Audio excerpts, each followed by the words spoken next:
예, 여러분들은 걱정하실 겁니다. 룻기가 지금 1장 1절을 읽는데 우리는 뭘까? 그리고 룻기라고 쓰지 말고 룻기 1장 1절이라고 쓰더라고요. 그렇죠? 그래서 나중에 이스라엘을 마치고 고향으로 돌아갔을 때 고향에 있는 사람들이 가서 뭘 배웠느냐 그랬더니 룻기 1장 1절한 거 같다.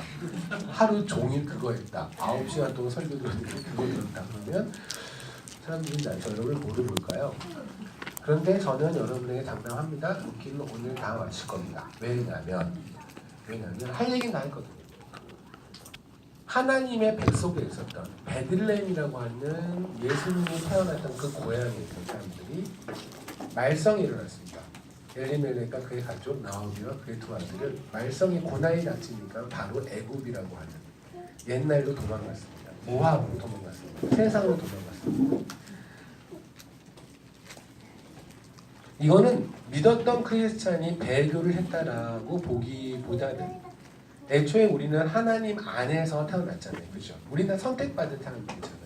그런데 우리가 하나님의 베들레헴에 태어났는데 우리의 삶은 모함으로 살았죠. 주를 만나기 전까지. 그렇게 이해하는 것이 좀 더 룻기를 바라보는 현명한 시각이라고 저는 생각을 하는데, 다시 말씀드리면 우리는 어머니의 뱃속 그 이전부터 하나님의 자녀로 택정받았습니다. 아멘. 이건 아멘 하는 거예요. 이거 아멘 안 하면 신천이 되는 겁니다. 신천이 무서운가 보다 아는 사람들. 그러니까 우리는 태어나기 전부터 우리는 구원받은 자로 택정받았어요. 그런데 우리의 삶은 베들레헴이 원래 우리 고향이란 말입니다. 그런데 우리가 좋아서 우리가 이 세상에 좋아서 모압으로 흘러간 거예요. 그런데 그냥 흘러가기에 하필이면 모압이에요. 하나님이 보시기에 그리도 안 좋다는 땅, 더럽고 근친상간으로 태어난 족속에다가 그리고 발람을 꼬드겨서 적극적으로 이스라엘 백성을 저주하려고 했던 하나님의 영광을 다 구석구석 굽퉁이만 보게 하려고 했던 그 발락이라는 사람이 왕이었던, 그렇죠? 하나님의 영광을 조각조각 내서 갈갈이 찢어서 하나님의 사이즈를 줄여서 보게 하려고 했던 그런 고의적으로 하나님을 저주하려고 했던 사람들, 그쪽으로 간 거예요. 바로 세상 아닙니까? 세상에서도 크리스마스를 축하하잖아요, 그렇죠? 그런데 세상에서 말하는 크리스마스는 우리가 말하는 크리스마스가 아니죠. 그죠? 그들이 말하는 크리스마스는 그냥 산타 할아버지예요. 산타 할아버지의 뭐 다 아시죠? 산타 할아버지가 입고 있는 빨간색은 코카콜라를 상징하고 그가 가지고 있는 하얀색 수염은 코카콜라가 쌓였을 때 그 버블 있죠. 거품. 그게 바로 처음 듣는구나. 구글에 한 번만 가면 되는데 구글에 한 번만 크리스마스 한 번만 치면 다 나오는 얘기인데 이렇게 관심이 없어요. 세상에.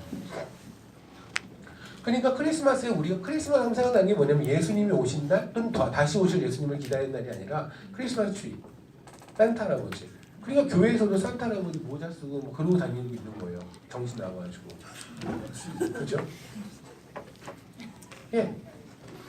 그렇게 그러니까 하나님을 말을 해요. 아니 세상에서 하나님 말하잖아요. 그죠? 그런데 하나님을 조크로스를.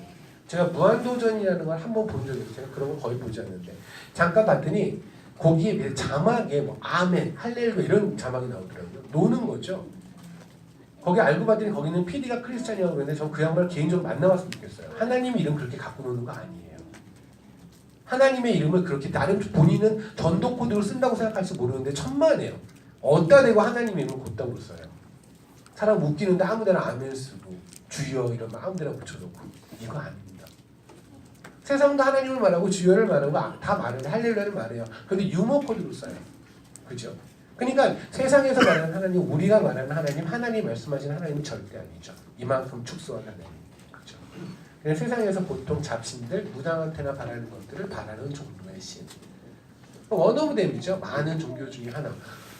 부처한테 갈 수도 있는데 뭐 산에까지 올라가기 귀찮으면 교회 가. 그래도 그냥 예수한테 빌면 되지 뭐. 가서 아침에 새벽기도 가서 조용히 옆에 물 한 사발 떠놓고 교회에 앉아서 그렇게 기도하면 되는 거죠 뭐. 어때 조용하고 좋잖아요. 그 정도 수준으로 하나님의 의미를 축소해버린 그런 모압의 땅으로 엘리멜렉과 그의 가족을 갑니다. 거기서 나는 희망이 있을 줄 알았겠죠. 우리가 예수를 만나기 전에 나름 세상에서 희망이 있을 줄 알지 않았습니까? 저는 38년 동안 저는 세상에서 어마어마한 희망을 꿈꾸고 소망을 꿈꿨다고 생각했어요. 그리고 희망을 가졌고 희망을 이루었고 나름 성취도 했다고 생각을 했어요. 근데 아니더라고요. 그냥 허무함밖에 없더라고요.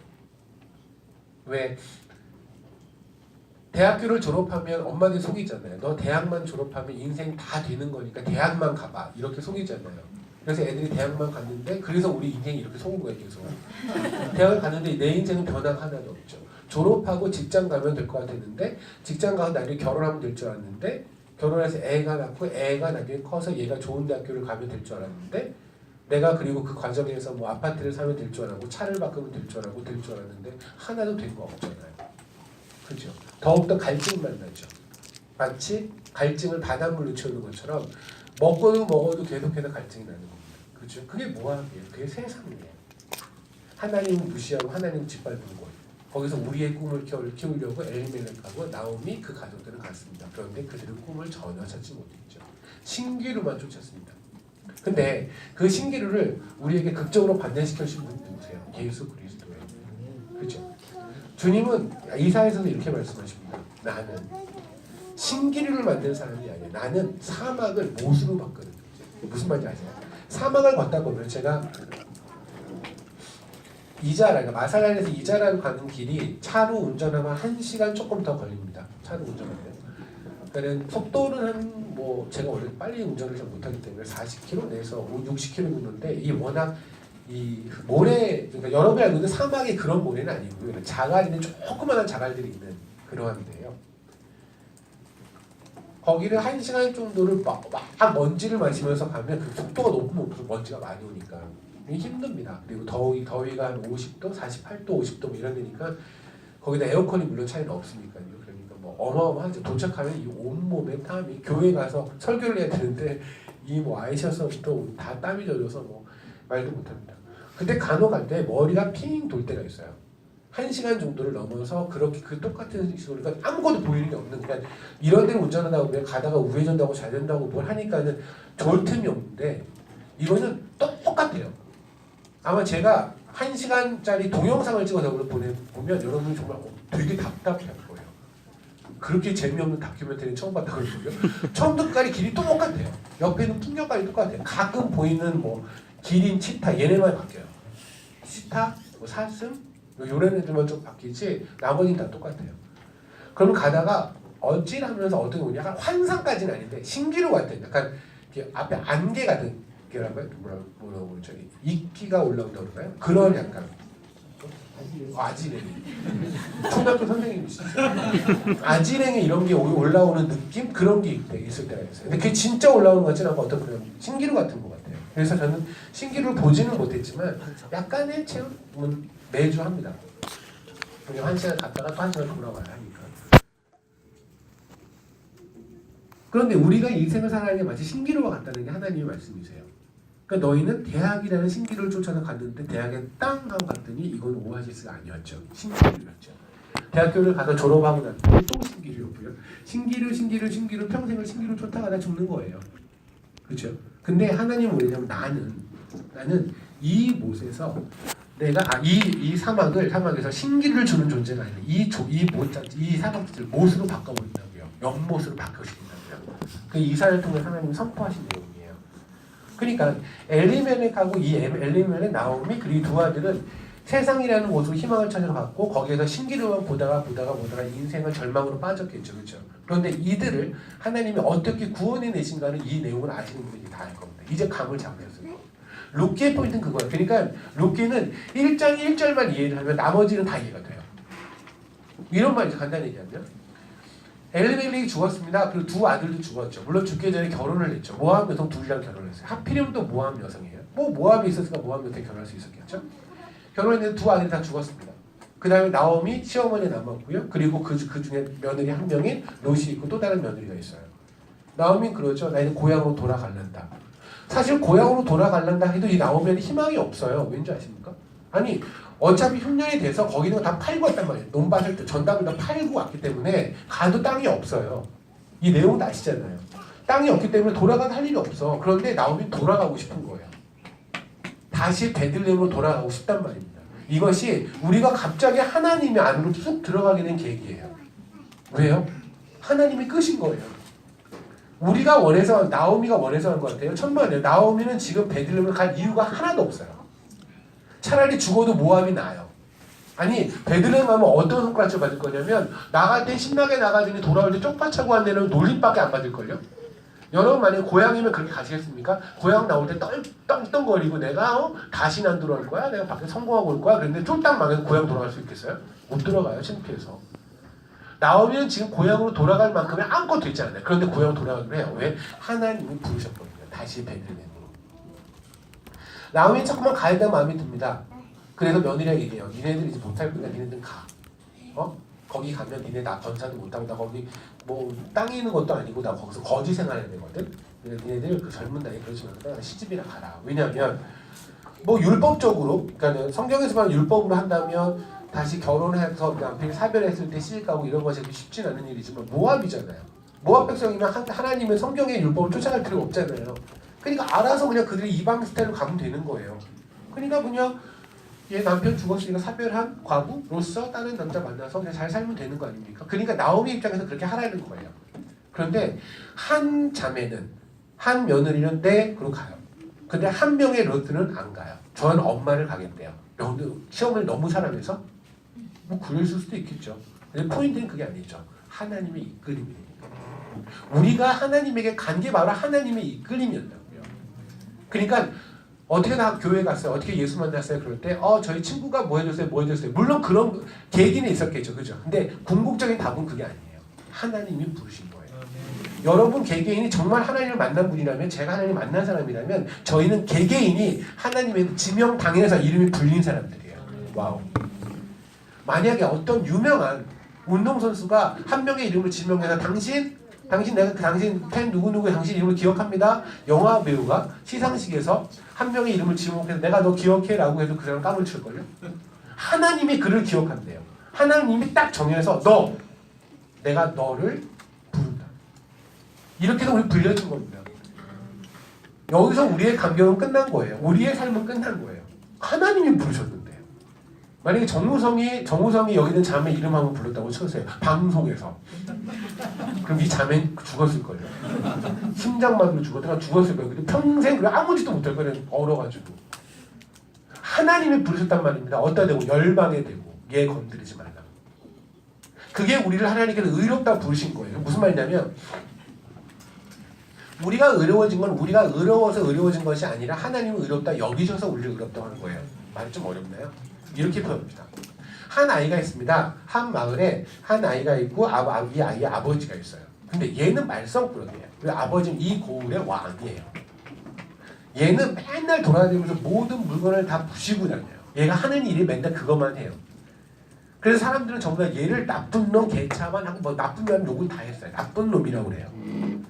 그런데 아버지가 어느 날 이 마을 전체를 얘기를 하는 거예요. 얘가 부시는 모든 거 내가 다 보상해 줄게. 그럴 테니까 얘한테 이 나쁜 놈이라고 하지 말고 얘를 볼 때마다 항상 아이고 예쁘니, 아이고 예뻐라, 아이고 예뻐라 그렇게 불러야 되냐, 알았지? 그러니까 백성 입장에서는 나쁠 건 없잖아요. 어차피 부셔지면 다 보상해 줄 테니까. 그렇죠? 그러니까 사람들은 이 아이를 이제는 예쁜이라고 부르는 겁니다. 그러나 이놈이 원래 나쁜 놈인 건 여전히 말썽을 부리는 건 변함이 없죠. 그런데 어느 날 얘가 다 안 거예요. 알고 봤더니 아빠가 손수 자기의 뒤치다거리를 다 하고 있는 걸 안 거예요. 쥐는 다 부시고 다녔고 아버지는 그 뒤치다거리를 다 한 거예요. 사람들이 욕을 아버지가 먹어가면서. 그래서 얘가 그걸 깨닫고는 내가 이렇게 살면 안 되겠구나. 이게 바로 우리입니다. 우리는 개차반인 죄인이었어요. 하나님께서 열방에 내고 말했단 말입니다. 우리를 사람들이 다 놀렸어요. 열방에 놀렸다고요. 쟤네는 아무것도 아닌 존재들이야. 쟤네는 죄인들, 쓰레기들이야. 그냥 우리가 돈 10,000원짜리 들고 이렇게 하면은 지네 온몸을 던져서 오는 그런 애들이야. 늙은 창녀 같은 것들이야. 걔네들은. 그게 세상에 우리를 취급하는 겁니다. 제가 말이 심한 것 같나요? 호세아서 3장 볼게요. 제가 말하는 건 전혀 심하지 않습니다. 제가 말하는 건 차라리 온유합니다. 성경에서 말하는 건 더 심합니다. 호세아 3장 1절 2절입니다. 여호와께서 내게 이르시되 이스라엘 자손이 다른 신을 섬기고 건포도 과자를 즐길지라도 여호와가 그들을 사랑한다니 너는 또 가서 타인의 사랑을 받아 음녀가 된 그 여자를 사랑하라 하시기로 내가 은 여덟 15개와 보리 한 홈의 반으로 나를 위하여 그를 사고. 아멘. 거기 자세히 읽으면 한마디 이상해요. 너희가 다른 신을 섬기고 건포도 과자를 즐길지라도 여호와가 그들을 사랑한대요. 이게 이상하지 않습니까? 이런 거죠. 너 새우깡을 먹어도 내가 너 사랑할게. 좀 이상하잖아. 그게 굳이 말입니까? 하나님 말씀이 그거예요. 얘가 다른 신을 섬기고 건포도를 먹을지라도 여호와가 그를 사랑했대요. 그러니까 건포도를 먹는 건 그만큼 되게 중요한 일인 거잖아요. 그러니까 다른 신을 섬기는 것만큼 비중이 되는 게 건포도를 먹는 일이잖아요. 기억하세요. 포도는 성취라고요. 이 땅에서 우리가 성취를 느끼면 안 되는 거예요. 이 땅은 우리가 샴페인을 터뜨릴 곳이 아니에요. 이해하시겠나요? 근데 우리는 항상 이 땅에서 성취를 누리려고 신기를 쫓아왔잖아요. 지금까지. 내일 다음 주도 여러분이 또 다른 신기를 쫓아갈 거 아닙니까? 여러분이 이 땅에서 건포도를 매일매일 즐기고 신기를 쫓아갈지라도 하나님은 여러분을 사랑하겠다고요. 하나님은 여러분이 하나님을 예수를 온전한 생수로 받아들이지 않고 예수로 대강 목축이고 세상의 걸로 살아가려고 애를 쓸지라도 세상의 것으로 여러분 성취를 느끼려고 할지라도 하나님은 여러분을 계속 사랑하시겠다는 거예요. 그게 하나님의 사랑입니다. 그런데 그 사랑을 이용하지 맙시다. 그리고 나서 이렇게 말합니다. 2절입니다. 내가 은 15개와 보리 한 호멜 반으로 나를 위하여 그를 사. 그러니까 지금 이 여인이 있는데 이 여인을 은 15개로 샀다는 얘기예요. 그죠? 그러니까 이렇게 생각하시면 됩니다. 여기는 이 여인이 있는데요. 이 여인을 내 주인이 있어요. 이 여인을 가지고 있는 포주라고 할까요? 만약에 이 여자가 몸을 파는 여자라고 한다면 몸을 파는 여자의 포주가 있잖아요. 이 포주한테 제가 돈을 은 15개를 주면 이걸 준다는 얘기예요. 이 사람의 주인한테, 이 여자의 주인한테, 이 여자의 주인 행세라는 사람한테 내가 은 15개를 주면 이 사람을 주니까 내가 사오는 거잖아요. 은 15개는 뭐를 말하냐면 출애굽기 21장을 볼게요.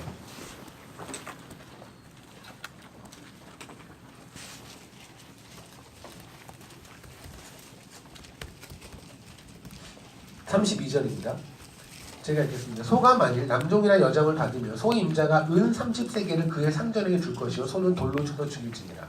다시 읽겠습니다. 출애굽기 21장 32절입니다. 소가 만일 남종이나 여종을 받으며 소 임자가 은 30세겔을 그의 상전에 줄 것이요 소는 돌로 쳐서 죽일지니라. 아멘. 이해가 되시나요? 당시에 있던 종들은 몸값이 그냥 소유물이죠.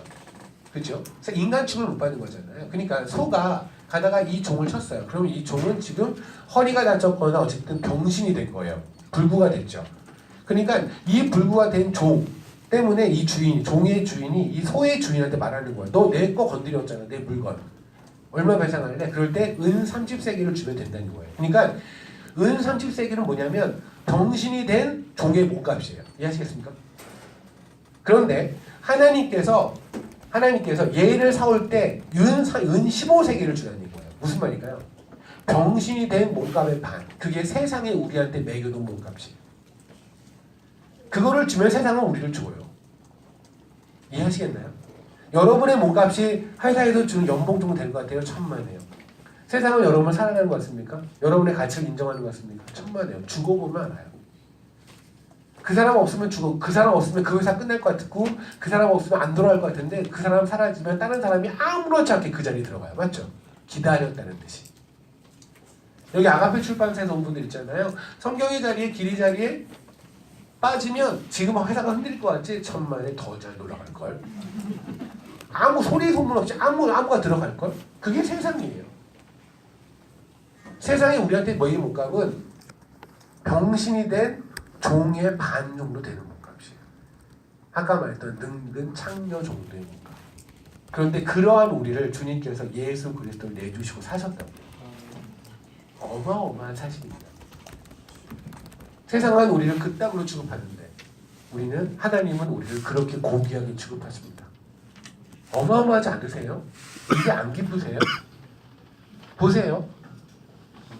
이제 나오미야 룻은 베들레헴으로 갑니다. 그렇죠?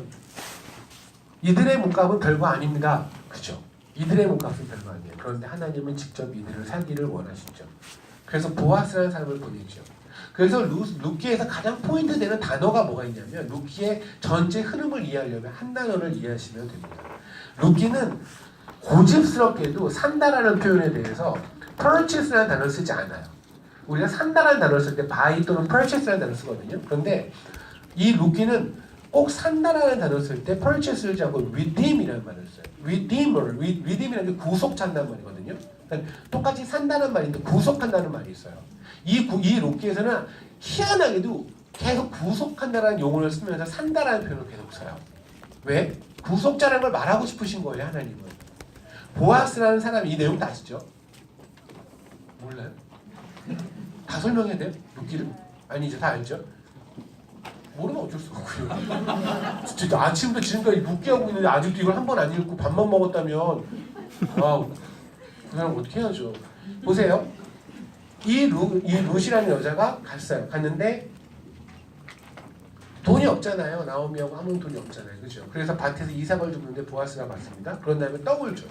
떡을 준 다음에 이 룻이 자기가 자발적으로 가서 이 남자랑 동침을 하려고 들어가죠. 그래서 보통 남자가 왜 뭐야? 이상한 걸 볼 수 있는데 전혀 그러지 않아요. 그냥 그 남자를 사요. 그 여자를 사는데 어떻게 사냐면 너보다 가까운 존재가 하나 있는 거야. 너를 기업을 모여서 고엘 제도라는 게 있는데요. 이게 뭐냐면 예를 들어서 권사님이 이 땅을 떠나면서 이 땅을 떠나면서 여기 있는 땅을 팔고 갔단 말입니다. 그런데 땅을 팔면 그 다음 또 부족의 이름이 되는 거예요. 만약에 유다 부족이 유다 지파였다 그러면 유다 지파에 속해 있는 땅 중에 일부분을 판 거잖아요. 그렇죠? 그러면 나중에 가서 같은 유다 지파 이 친족 중에서 그 땅을 사줄 수가 있어요. 이해하십니까? 왜냐하면 어차피 자기 부족 땅이니까 자기 뭐라고 그러죠? 예, 자기 집안 땅이니까 이 사람이 사줄 수 있어요. 그리고 다만 사게 되면 어떤 부담이 따르냐면 이 여자 이걸 판 이 집안까지 제가 감당을 해야 돼요. 이해되시나요? 근데 이걸 살 수 있는 조건은 점점 가까운 사람들이 먼저예요. 그러니까 사촌관계, 삼촌관계, 사촌관계, 그다음 오촌 이런 식으로 하는 거예요. 근데 보아스는 지금 룻이나 나오미를 도와주고 싶은 거예요. 이 땅을 사주고 싶은데 문제는 이 중간에 한 명이 더 껴있어요. 그래서 그 사람에게 물어보는 거예요. 당신 이 나오미 그리고 이 나오미가 이 판 땅, 이 땅을 사면서 이 여자를 감당하겠습니까? 라고 물었을 때 남자가 뭐라고 대답하냐면 그게 룻기 4장입니다. 6절입니다.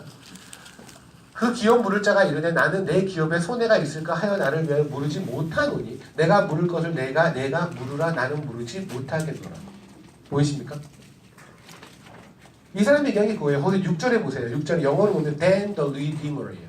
구속하는 자가 말했는데 나 redeem하지 못하겠어. I can't redeem it for myself. 나 못해 그거. 나 못 사겠어. 왜? 부담스러우니까. 그게 세상이라니까요. 세상은 여러분을 우리를 무지하게 사랑하는 거죠. 하나님보다 세상이 사실 가깝게 느껴지지 않습니까? 그렇잖아요. 하나님은 뭔가 멀리 있는 거고 하나님 안 계신 거 그럴 때 많이 있지 않나요? 그럽시다. 뭐 당신들은 믿음이 있으니까. 전 그럴 때 있거든요. 그래서 하나님이 정말 살아 계신가? 하나님이 나를 직접 보고 계신가? 내가 이렇게 사랑하는 거 하나님이 알고 계신가? 내가 이렇게 하나님을 위해서 투쟁하고 어쨌든 살아보려고 애쓰고 있는 거 하나님은 정말 지켜보시는가에 대해서 솔직히 외로움을 느낄 때 있거든요. 한 번은 그랬어요. 치료합니다. 마살라니에서 제가 마살라니 있는 방이 이렇게 방이 있고 여기 가운데 침대가 이렇게 나무로 짜여진 침대에 이렇게 매트리스 있고 그 다음에 모기장이 예쁜 분홍색 모기장이 어쩌다 분홍색이 있어요. 이렇게 있어요. 이렇게 다예요. 그래서 여기 조그마한 책상이 있고 이게 답니다. 그래서 그냥 근데 제가 이렇게 누우면 여기에 이 모기장 위에 박쥐가 계속 올라붙어요. 그래서 박쥐를 거의 매일 밤마다 박쥐를 죽여야 돼요. 그래서 근데 박쥐를 죽이다 보면 느끼는 게 박쥐는 정말 힘이 없어요. 툭 건드리면 죽어요. 그래서 이제 못 건드리겠어요. 너무 불쌍해서. 그래서 그냥 쫓아내는데 쫓아지지도 않고. 그러니까 박쥐가 절 쳐다보고 저도 걔를 쳐다보고 이러고 저도 이래요. 근데 거기서 잠을 자는 게 보통 그런 모습인데 하루는 워낙 익숙했어요. 그리고 더우니까 거의 하루 24시간이 땀에 거의 젖어 있는. 그러니까 새벽에 한 2-3시 정도에 잠깐 찬바람이 불면 몸이 약간 시원하거든요. 그러니까 잠을 들 때 왜 땀이 찝찝하면 못 자잖아요. 그 상태에서 어느 순간에 기절하는 잠을 잤다가 새벽에 잠깐 1-2시간이 행복한 거예요. 그 바람이. 그때 막 깨요. 그래서 뭐 기분이 좋은데 그때는 그 시간에 딱 깼어요. 그래서 기분이 좋으려고 놀랐는데 박쥐가 또 이렇게 쳐다보는 거예요. 근데 그 순간에 눈물이 확 나는 거예요. 너무 그냥 외롭더라고요. 하나님 아시나? 나 이렇게 사는 거. 내가 왜 박쥐랑 눈을 맞추고 사는 거지? 거기다가 뭐 나가면 제가 이제 그때 바로 전해 나갔던 게 뭐였냐면 차를 타고 이렇게 움직이다 보면 사람들이 소말리아 사람들이 태워달라고 이렇게 얘기를 해요. 근데 저는 선교사잖아요. 어떻게든 사람이랑 접촉을 해야 되는 거잖아요. 그러니까 당연히 다 알아요. 그분들이 전부 다 제가 크리스찬 선교사인 거 알아요. 제 가방 보세요. 가방 옆에 이렇게 십자가 매달려 있잖아요. 저거 메고 다니거든요. 그러니까 크리스찬 선교사인 거 알아요. 그분들이. 그런데도 일단 아쉬운 김에 멀리 가니까 더운 때한번에 멀리 가기 싫으니까 저를 바쁜 김에 태워달라고 얘기를 해요. 그래서 차를 세웠어요. 그랬더니 가족이 왔다가 저를 딱 보더니 자기네끼리 뭘 회의를 해요. 그랬더니 가래요 그냥. 그래서 또 내가 크리스찬이라고 크리스찬은 악수도 안 하고 저를 악수 안 해요. 크리스찬은 죄인이라고 그래서 악수 안 해요. 제가 악수하면 이래요. 벌레 취급받아요. 근데 갔어요.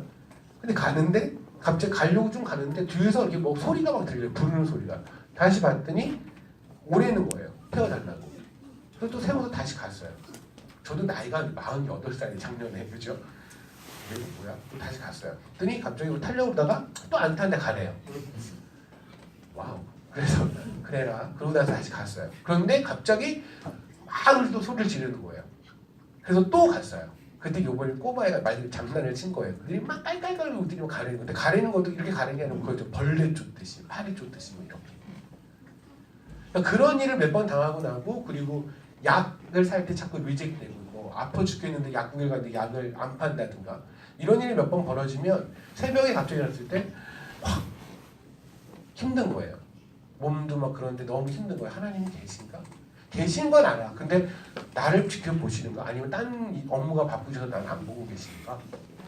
그때 너무 힘들었던 기억이 있어요. 그러니까 힘들었다기보다는 참 외로워서 혼자서 펑펑 울고 있다가 핸드폰에 있는 찬양을 틀려고 찬양을 전제 핸드폰에 그 노래가 있는 줄 몰랐어요. 근데 모든 것 아시는 주님께라는 찬양이 있어요. 그렇죠?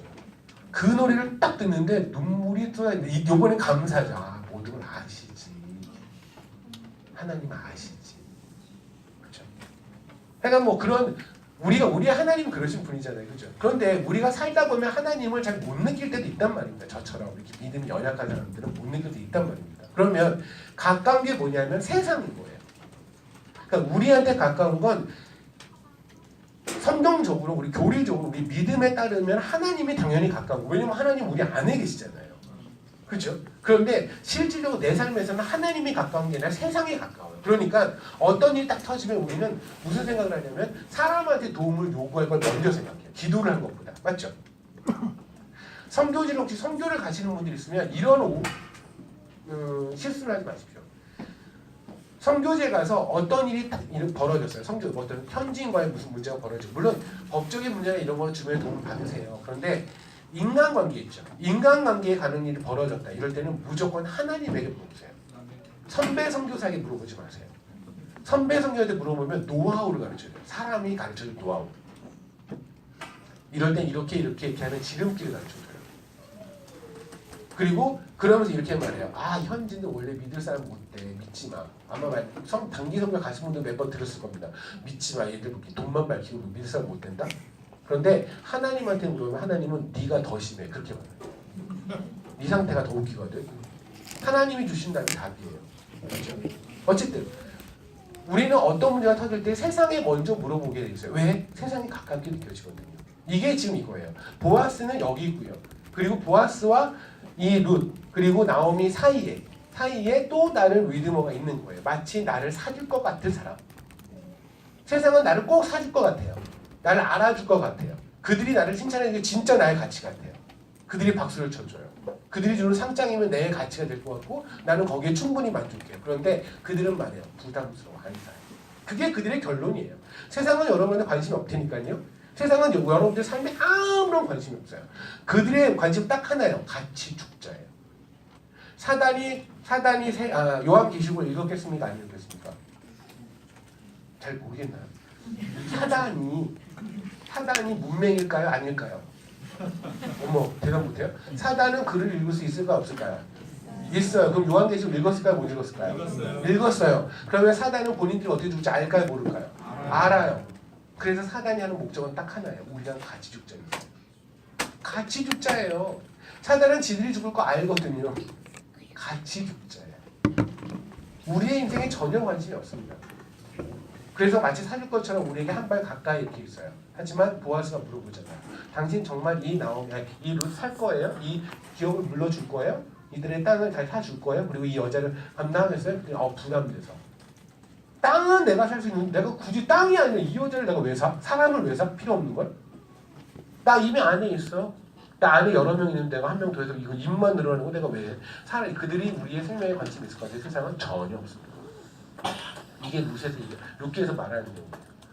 그래서 보아스가 사잖아요. 그죠? 그래서 보아스가 리디머가 됩니다. 그리고 그 룻은 드디어 보아스의 품에 안기죠. 그리고 리딤 됐습니다. 구원됐습니다. 구속됐습니다. 이해하시겠나요? 그게 바로 소위 우리가 구속이라고 하는 리뎀션이 바로 여기서 튀어나오잖아요.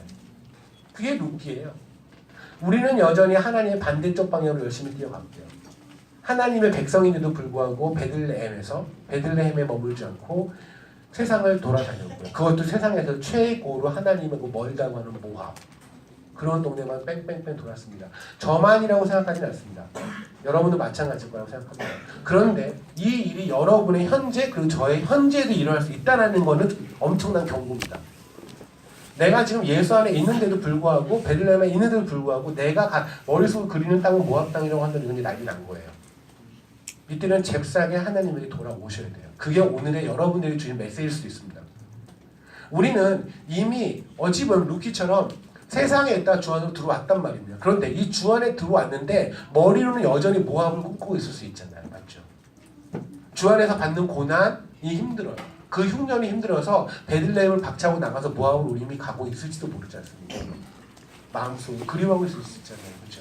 이 고난을 헤쳐나가고 싶은 마음들, 헤쳐나가는 방법이 있다. 방법을 하나님이 구하지 않고 이 고난을 통해서 하나님께서 무슨 메시지를 줄 거를 별로 관심이 없고 이 고난을 빨리 끝내는 것만 관심이 있다면 그럼 우리는 모압으로 하고 있는 게 맞습니다. 디모데에게 바울이 얘기합니다. 고난을 받으라고. 디모데 전서에서 말합니다. 보세요. 디모데 전서후서는 바울이 쓴 13개의 서신서 중에 가장 마지막에 쓴 거라고 말씀드렸잖아요. 가장 마지막에 쓴다면 그것도 가장 사랑하는 제자에게, 자기 정 피부치처럼 사랑하는 제자에게 쓰는 편지에 고난을 받으라 이런 저주를 쓸 수 있습니까? 제가 만약 여러분에게 메일을 쓸 때 우석 고난을 받아 이렇게 쓰면 우석이 이분이 왜 이래? 이럴걸요? 그런데 바울은 그에게 고난을 받으라가 축복이에요. 왠지 아세요? 우리는 고난이 있어야 주를 찾거든요. 우리는 그런 존재들이에요. 존재가. 우리의 삶을 돌이켜보세요. 우리 괜찮을 때 하나님 찾았습니까? 안 찾아요. 그렇죠? 찾았을 것 같은데 가만히 생각해보면 안 찾았어요. 우리는 하나님과 붙어있으면 되는 거예요. 하나님이 우리의 삶을 통치하고 계시면 우리가 느끼면 되는 겁니다. 그러기 위해서 하나님 우리에게 고난을 주시고 우리가 하나님을 부르짖고 찾기를 원하세요. 그러면 되는 거예요. 하나님이 우리의 이름을 부르고 우리가 하나님의 이름을 부르면 되는 거라니까요. 그 상황에서 내 통장에 얼마가 있고 내가 얼마큼 건강하고 내가 몇 년을 더 살고 어떤 위험한 곳을 가고 이건 중요한 게 아니에요. 그건 이슈가 아니에요.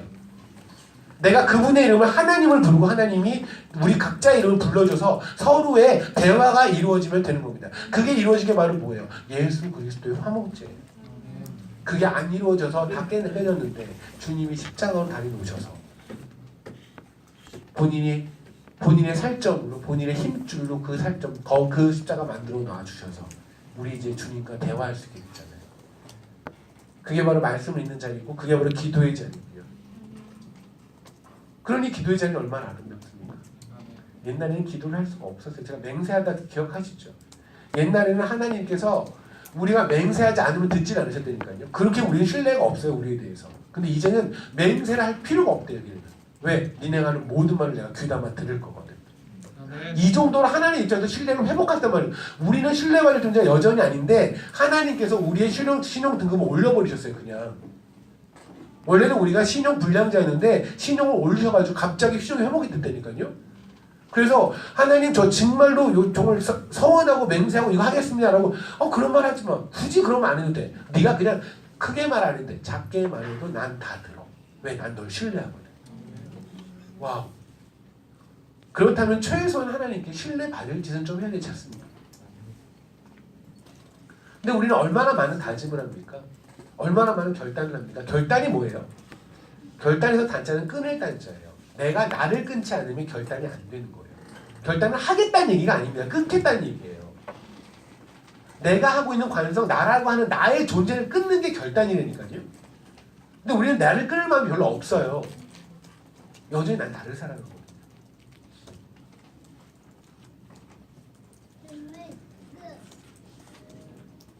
요한복음 2장을 잠깐 말씀드립니다. 하나님께서는 우리의 루키의 말씀처럼 우리를 이렇게 구원하셨습니다. 세상에서 뛰어놀던 모함에서 뛰어놀던 자들을 막 부르셔서 그리고 상황 일으켜서 구원을 하셨습니다. 그런데 그렇게 우리는 주 안에 구하는데 우리는 어떻게 사는지 봅시다. 13절입니다. 2장 13절입니다. 요한복음 2장 13절입니다. 유대인의 유월절에 가까운지라 예수께서 예루살렘에 올라가셨더니 느껴지신 게 있나요? 출애굽기 12장을 보여드릴게요. 출애굽기 12장입니다. 기억하십시오. 요한복음 2장 13절은 뭐랬냐면 예수님께서 예루살렘에 올라갔을 때가 유대인의 유월절이라고 말씀하셨어요. 출애굽기 12장을 가고 있습니다. 출애굽기 12장에 하나님께서 유월절의 규례를 우리에게 알려주세요. 유월절이 뭐냐면 하고 알려주시는데 유월절은 다 아시죠? 그래서 어린 양의 피로 우리가 살아난 날이 유월절입니다.